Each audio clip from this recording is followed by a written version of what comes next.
sa verse 1 pa lang, si Yahweh ang aking pastol, hindi ako magkukulang. So, pag sinabing hindi ako magkukulang sa ating buhay sa panahon ngayon, nararanasan nyo bang hindi kayo pinagkukulang ng Panginoon? Amen. So, ako nung aking pinag-aaralan ng maiksing ang talatang ito, naisip ko, Lord, hindi nga ba ako nagkukulang?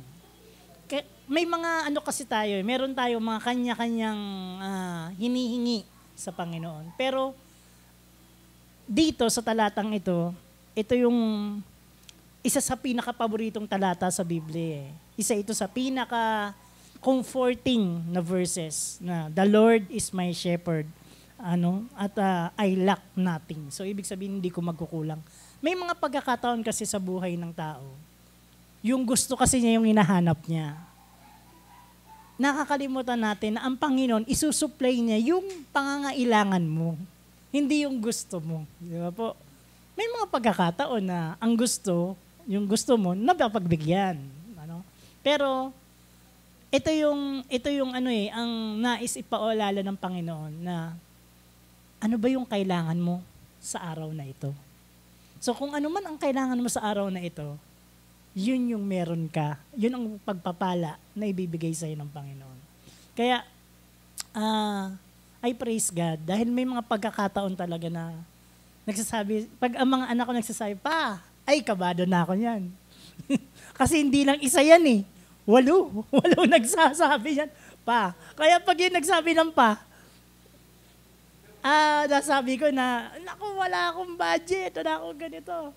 Pero dito pinapaalala sa akin ng Panginoon, sapat ang biyaya ko sa araw-araw. Ito po'y personal kong karanasan dahil araw-araw hindi biro yung 7 ang humihingi ng baon. At meron pa dyan Sabado at Linggo. Kasi tayo nasanay tayo, Monday to Friday nagbibigay ng baon eh.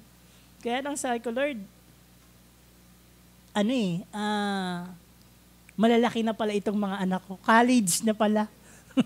Dati sanay lang sa baon 10, 5, pero God is good. Naniniwala ako na yung pagpapala ng Panginoon simula nung sila'y maliit pa hanggang ngayon, hindi nagkulang ang Panginoon sa amin. So, praise God. So, the Lord is my shepherd, I lack nothing. So, pag sinabing hindi ka pinagkulang ng Panginoon, totoo po yun. Marahil may mga pagkakataon, yung gusto mo lang, yung gusto mong makita. Yung gusto mo lang, ang gusto mong dumating. Pero, hindi pa time ni Lord eh. Yung gusto mong mangyari, na alam ng Panginoon na, darating din yan. In my perfect time. Darating yan. Pero sa ngayon, ito muna. Diba? So, sabi nga po rito sa roles of a shepherd. Ano nga ba yung tungkulin ng isang pastol? As we remember David, si King David, siya ay batang pastol. So maliit pa siya talaga, nagpapastol na siya. Then after, yung mga kapatid niya, warrior talaga, mandirigma talaga ng Israel. Ngayon, nung siya ay nagpapastol, alam niya sa pag-aalaga ng mga tupa, alam niya kung gutom, alam niya kung saan dadalhin, alam niya kung may umaaligid na panganib sa kanyang mga tupa, alam niya yung gagawin. So, dito sa roles of the shepherd, number 1, the shepherd provides for the sheep. Katulad ng ating Panginoon, ang mga mananampalataya na tunay na tumanggap sa Kanya, tayo yung Kanyang mga tupa. Alam ng Panginoon yung tinig natin kapag tayo nananalangin. At bilang tupa, alam din natin dapat yung tinig ng Panginoon. Kung saan ba tayo dapat makinig, kung ano ba yung ating dapat gawin. So, the shepherd provides for the sheep. Yun yung una.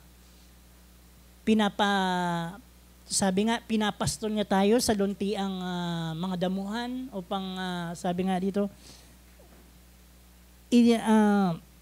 sa mga luntiang damuhan, at kung saan merong batisan, doon niya tayo pinagpapahinga. So, yun yung unang puntos. Second point, the shepherd guides the sheep. Siya rin ang pastol na nangunguna o sa daan, siya yung nag-guide.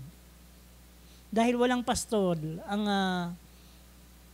na mapahamak ang kanyang mga alaga. Kaya nga 'di ba yung kasabihan, kapag may nawawalang isang tupa, hahanapin niya pa 'yun. Iiwan niya yung 99 para hanapin yung isang nawawala. So ganun ka-caring ibig sabihin ng ating Panginoon sa atin. May mga pagkakataon na matigas ang ulo natin. May mga panahon na imbis na diretso, dumiliko ng konti. Kinakailangan ng Panginoon gamitin yung kanyang pangkawit para ma-attack ulit tayo. So, the shepherd guides the sheep. So, ganun din ang Panginoon. Kahit na minsan, gaano katigas ang ulo natin, may mga pagkakataon na kinakailangan dungkulin tayo ng kanyang mahabang rad o pamalo para lang bumalik dun sa sa lumilihis na linya na kanyang nais matunguhan natin. So, napakabuti ng Panginoon. And last, the shepherd protects the sheep. Alam ng Panginoon, alam ni Haring David, kung nasa panganib yung kanyang mga tupa. Kapag ang leon ay nandyan, kapag ang oso ay nandyan, alam niya kung paano niya ipagtatanggol ito. Ganon din ang Panginoon. Alam ng Panginoon na kung ikay mapapahamak, nariyan siya para tayo ay tulungan. Pero may mga pagkakataon na papahintulutan ng Panginoon ng mga pagkakataon upang tayo rin naman ay matuto. Pero hindi niya pa rin tayo pinabayaan. So, ito po yung tatlong roles of the shepherd. So, sa ating application, so napakabilis po, pero naniniwala ako by God's grace, nauunawaan niyo yung punto ko. Sa ating application, yung response natin. Una, be a sheep to the shepherd. Maging tupa tayo sa ating pinakapunong pastol, ang Panginoon. Kasi nga, merong kambing, di ba? Na-identify sa kambing at ang tupa. Kaya, kinakailangan, sumunod tayo. Alam natin yung tama di ba? May mga pagkakataon lang talaga na gumaganon tayo, kakalawitin tayo ni Lord. Which is true na nangyayari. Pero God is good at ayaw niya na mapalayo tayo sa Kanya. Number 2, follow the shepherd's direction. May nais na sunod o nais ng Panginoon, tunguhin natin itong landas na ito, sumunod tayo. Minsan, yan talaga mahirap yung sumunod. Marami kasang alok ang dyablo Pag dito ka pumunta, maganda.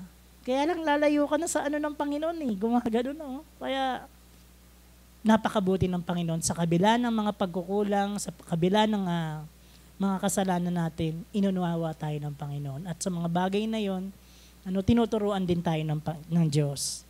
And number 3, trust the shepherd's protection. Naniniwala ako sa haba ng panahon, kaya nga parating sinasabi ko, ilan taon na ba ako ngayon?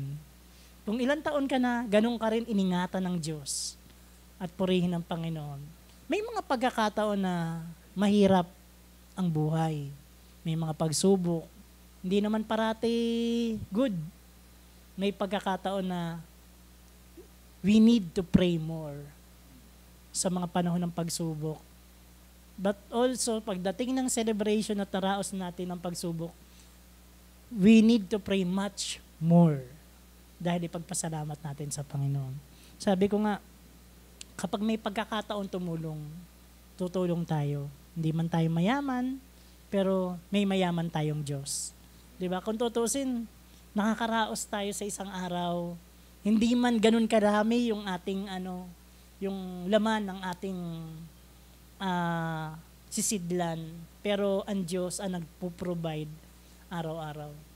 Hindi ko nga alam, sabi ko nga sa aking asawa, purihin ng Diyos. Dahil sa kabila ng marami ang mga bata, naniniwala ako makakatapos yan sa biyaya ng Panginoon. Hindi yan papabayaan. At syempre naniniwala ako sa bawat isa na inaabot ng mensaheng ito. Ano man ang sitwasyon natin ngayon, ang Diyos ay ang pinakamabuting pastor, hindi niya tayo pababayaan. Patuloy lang tayo manalangin. Sabi nga po sa talata ng 2 Korinto, chapter 12, verse 9. 2 Corinthians, chapter 12, verse 9. At siya'y nagsabi sa akin, ang Panginoon, ang aking biyaya ay sapat na sa iyo, sapagkat ang aking kapangyarihan ay nagiging sakdal sa kahinaan. Kaya't bagkus akong magmamapuri na may malaking galak sa aking kahinaan upang manahan nawa sa akin ang kapangyarihan ni Kristo.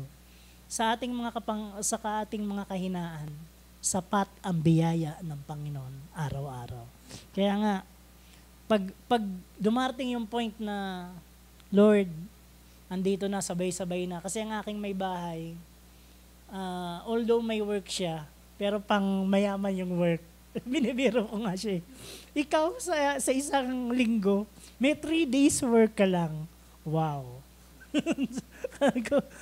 At syempre, yung 3 days work